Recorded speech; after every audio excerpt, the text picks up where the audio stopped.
नमस्कार दोस्तों, कैसे हैं आप। आज की कहानी का शीर्षक है हमारी सौतेली माँ। एक नगर में कोई मनुष्य रहता था। कुछ समय के बाद उसकी पत्नी मर गई। उसकी लड़की का नाम टॉम था।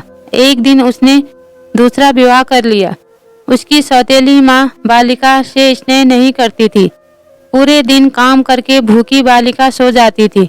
सौतेली माँ की भी एक कन्या थी जिसका नाम आम था। कुछ दिनों के बाद उसके पिता की मृत्यु हो गई। अब तो टॉम नामक कन्या की दुर्दशा होने लगी। यद्यपि पिता का एक विशाल भवन था, किंतु बालिका एक छोटे से कमरे में रहती। अन्य कक्षों में वह प्रवेश भी नहीं कर सकती थी। घर का सारा काम भी वही करती थी। सारा काम करने से वह कमजोर हो गई थी, परंतु किसी को कुछ भी नहीं कहती थी। एक दिन सौतेली माँ ने उसे लकड़ी लेने वन भेजा। उसने विचार किया, अच्छा होता यदि इसे कोई भेड़िया खा जाता, लेकिन मारने वाले से बचाने वाला बड़ा होता है। सौतेली माँ के दुख का एक कारण यह भी था कि टॉम नामक कन्या सुंदर होती जा रही थी। एक दिन सौतेली माँ ने दोनों कन्याओं को कहा, गांव के तालाब से मछलियाँ पकड़ लाओ। जो अधिक मछलियाँ नहीं लाएगी उसे रात्रि में भोजन नहीं मिलेगा। टॉम नामक बालिका ने विचार किया, यह नियम केवल मेरे लिए लागू होगा। उसने प्रातः काल से शाम तक अपनी टोकरी मछलियों से भर ली। भरी हुई टोकरी देखकर काम नामक बालिका ने कहा, हे बहन, तेरे मुख पर धूल लगी है, इस सरोवर में स्नान क्यों नहीं कर लेती। जब टॉम स्नान करने गई तब काम उसकी मछलियों से भरी टोकरी लेकर घर की ओर चल पड़ी। टॉम विलाप करने लगी। कुछ समय बाद सरोवर से एक जलपरी निकली। उसने विलाप का कारण पूछा। बालिका ने सारा वृत्तांत कह सुनाया। जलपरी ने कहा, हे पुत्री, शोक मत करो। तेरी टोकरी में मैंने सुनहरी मछली डाल दी है। तू उसे अपने घर के पास वाले कुएं में डाल दे।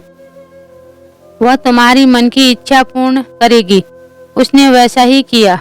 वह मछली प्रतिदिन उसके साथ बातें करती थी। सौतेली माँ को शंका हुई। उसने टॉम नामक बालिका को एक दिन बाहर भेज दिया। सौतेली माँ ने उस मछली को कुएं से निकाला और उसे खा गई। शाम को टॉम कुएं के पास आई और मछली को पुकारा, परंतु कोई उत्तर न मिला। वह करुण विलाप करने लगी।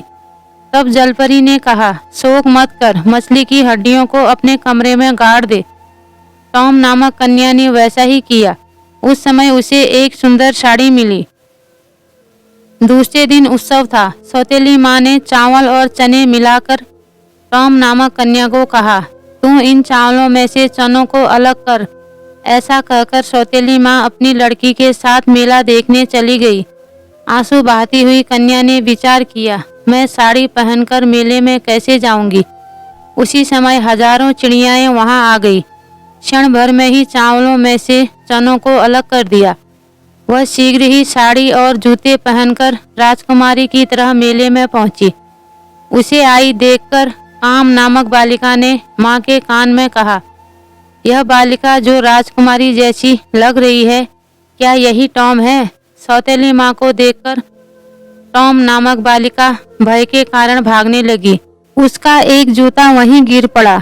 एक राजपुत्र उस जूते को देखकर मोहित हो गया तथा उसने सैनिकों को आदेश दिया, कुमारी को राजभवन में लाओ।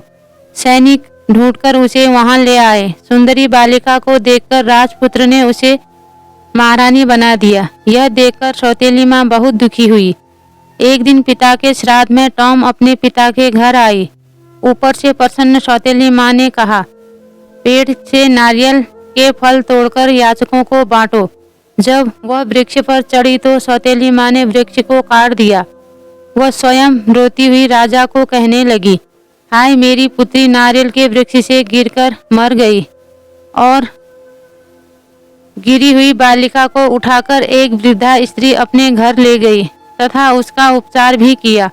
कुछ दिनों के बाद वह स्वस्थ हो गई। इधर सौतेली माँ अपनी पुत्री को राजमहल ले आई तथा राजा को कहने लगी, मेरी पुत्री को महारानी बनाओ। राजा ने उसकी प्रार्थना स्वीकार कर ली। एक दिन राजा शिकार खेलने वन में गया। देखते देखते सर्वत्र अंधकार छा गया। उसी वन में कहीं दूर एक जलते हुए दीपक को देखा। बहुत समय बाद वहां पहुंचा। राजा ने कहा, मैं यहाँ रात्रि में विश्राम करना चाहता हूँ। वृद्धा स्त्री ने राजा का स्वागत किया। वहाँ टॉम को देखकर राजा को आश्चर्य हुआ और वह आनंदित भी हुआ। महारानी के मुंह से सौतेली माँ के द्वारा किया गया सारा वृत्तांत सुनकर राजा कुपित हुआ और सैनिकों को आदेश दिया कि महारानी की सौतेली माँ और उसकी पुत्री को कारागार में डाल दो। कारागार में पड़ी सौतेली माँ ने विचार किया, भगवान के घर देर है अंधेर नहीं। दोस्तों, आपको ये कहानी कैसी लगी? अच्छी लगी हो तो शेयर कीजिए, लाइक कीजिए, कमेंट कीजिए और मेरे चैनल को सब्सक्राइब कीजिए।